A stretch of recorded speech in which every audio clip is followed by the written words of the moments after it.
So looking at green recovery, responses from global governments towards driving economic recovery are varied. While some countries and regions have made announcements focused on green investment, climate ambition, like China, Japan, Singapore, and South Korea, others have also announced plans for stimulus to still support carbon-intensive business activities that risk locking in high emissions for years to come. And that definitely is at odds with limiting global warming to well under 2 degrees. So the drive to build back better and to achieve the objectives of the Paris Agreement includes important commitments by the EU, Japan, Korea, and China, which now means that a large portion of the world's GDP is covered by net zero commitments. And a notable example of those commitments is coming from the European Union, where in July this year, the European Union approved a 500 billion euro green stimulus package, of which 30% of funds are earmarked for climate action.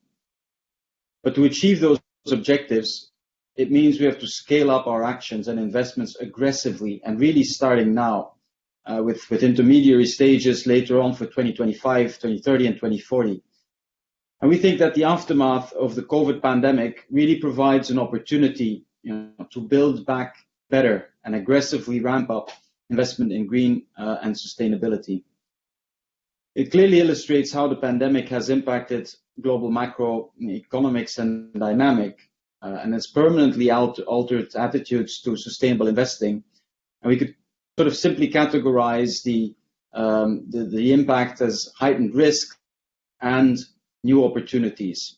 If you look at it from the risk side, as this transition is poised to accelerate, the risk for stranded assets and other transition risks increases, which investors should take into account when mitigating and while mitigating the risk that this represents in their portfolios. With the negative consequences of climate change and environmental degradation really already being felt, investors should also increasingly pay attention to physical risks. And these risks stress the need for a robust, sustainable investment approach, combining a systematic integration of ESG factors, active engagement and stewardship on sustainability risks and issues, as well as exclusions where needed.